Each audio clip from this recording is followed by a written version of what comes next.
Assalamualaikum warahmatullahi wabarakatuh. Selamat pagi, salam sejahtera bagi kita semua. Pada hari ini kita akan lanjutkan materi pembelajaran kita tentang administrasi server untuk siswa kelas 11 TKJ. Sekarang kita akan membahas tentang instalasi dan konfigurasi FTP server yang akan kita implementasikan di dalam sistem operasi Debian 10. Sebelum kita implementasikan di dalam server Debian, sedikit penjelasan tentang FTP. FTP itu adalah singkatan dari File Transfer Protocol, yaitu suatu protokol yang berfungsi untuk tukar-menukar file di dalam suatu network yang menggunakan koneksi TCP. Istilah dalam FTP server kita kenal ada dua istilah, yaitu FTP server dan FTP client. FTP servernya adalah suatu server yang menjalankan aplikasi yang berfungsi untuk memberikan layanan tukar-menukar file, di mana server tersebut memberikan layanan FTP apabila mendapat permintaan atau request dari FTP client. Sedangkan FTP client adalah komputer yang merequest koneksi ke FTP server untuk tujuan tukar-menukar file.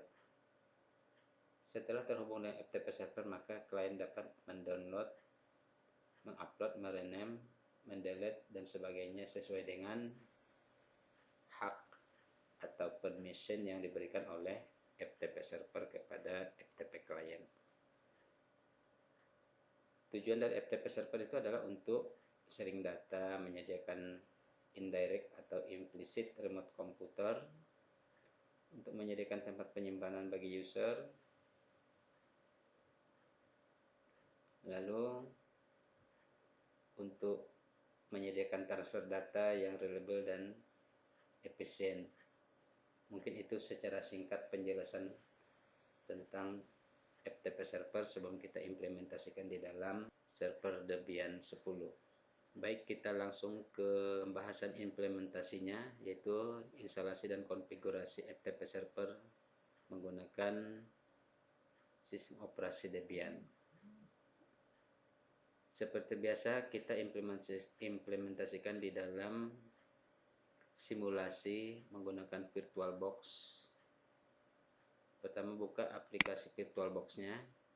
Di sini sudah terdapat beberapa virtual machine yang sebelumnya merupakan serial daripada atau lanjutan dari praktik kita, yang dimulai dari instalasi sistem operasi Debian 10, kemudian SSH, lalu DHCP, dan saat ini yang keempat adalah instalasi dan konfigurasi FTP server. Di sini untuk instalasi FTP server kita sediakan sebuah virtual mesin Debian 10 yang kita cloning dari Debian 10 yang sudah ada. Di sini saya ambil contohnya, saya menggunakan Debian 10 SSH. Kita cloning yang nanti hasilnya akan kita gunakan untuk instalasi dan konfigurasi FTP server. Saya ganti SSH menjadi FTP, lalu saya ganti kebijakan alamat MAC-nya, kemudian kita clone secara penuh.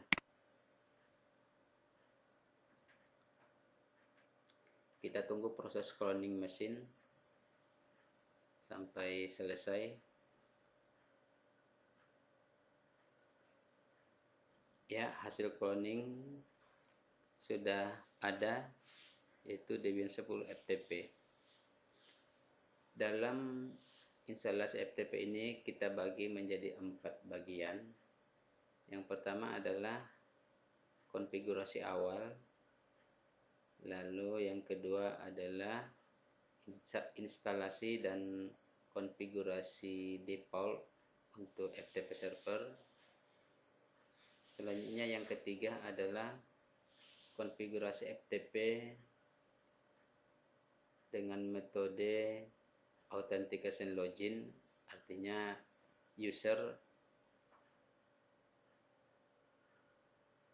akan mengakses FTP server dengan proses authentication atau autentikasi. Lalu yang keempat adalah anonymous login.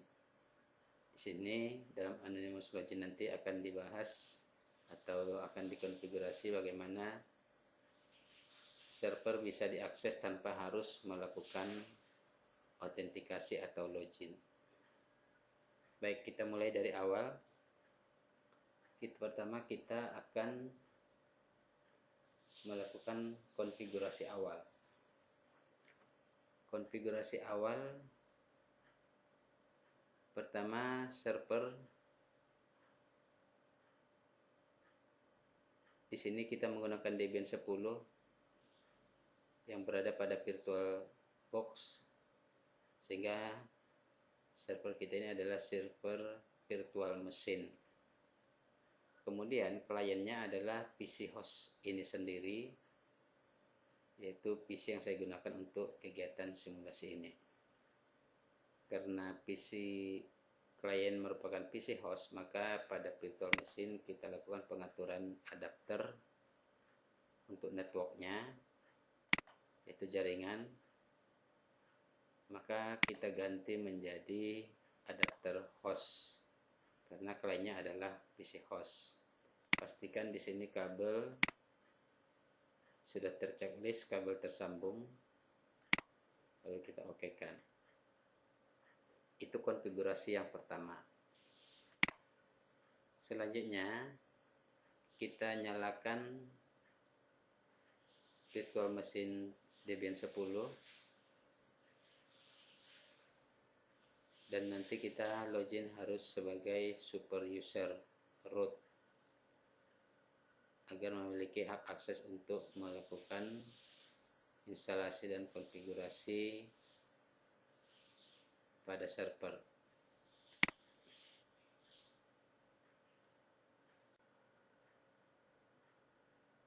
Sudah muncul menu login untuk masuk ke server. Saya gunakan super user root. Kemudian passwordnya juga di sini saya buat root. Ini tampilan awal dari server kita. Karena sebelumnya kita sudah setting konfigurasi SSH, maka tampilan banner di sini sudah dibuat sebelumnya sehingga tampilannya seperti ini. Kita lanjutkan konfigurasi awalnya. Yang pertama tadi pengaturan adapter. Berikutnya yang kedua adalah pengaturan IP address pada PC client. Karena PC client adalah PC host, maka pengaturan adapternya atau pengaturan networknya kita lakukan di network atau adapter VirtualBox host only network. Kita klik kanan properties, lalu pada IP versi 4-nya kita ganti IP-nya menjadi, atau kita sesuaikan dengan IP di server, di mana IP di server adalah 192.168.101,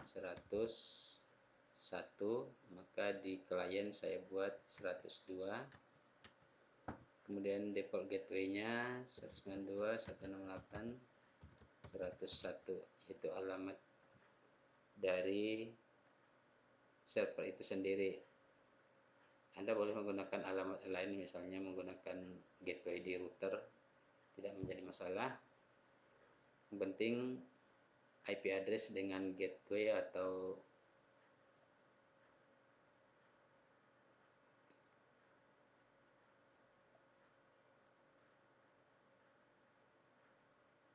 preferred DNS servernya kita sesuaikan dengan network di server. Oke, lalu kita oke kan.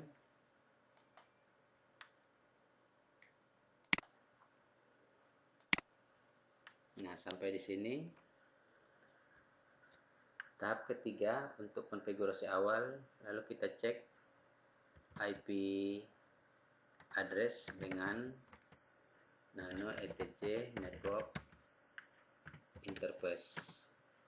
Di sini sebelumnya sudah pernah kita konfigurasi IP address Debian menggunakan network Ethernet ENV0S3 menggunakan IP address 192.168.101. Kita cek dengan menggunakan IPA. Di sini IP-nya juga sudah aktif, yaitu 192.168.101. Lalu berikutnya kita cek hostnya. Di sini host kita ganti IP yang kedua ini menjadi IP server 92.168.101. Kemudian nama hostname-nya di sini Debian. Lalu kita simpan. Selanjutnya kita cek hostname-nya. Hostname-nya harus sama dengan nama hostname yang ada di file host tadi, yaitu sama-sama Debian. Selanjutnya kita cek file resolve menggunakan nano etc. Nah, filenya resolve.conf. Nah, di sini kita hapus saja yang tidak aktif lagi. Maka yang di sini adalah name servernya, kita gunakan name server yang beralamat 192.168.101 atau IP dari server. Lalu kita simpan.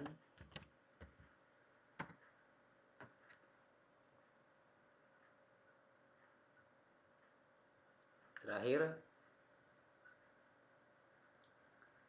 kita cek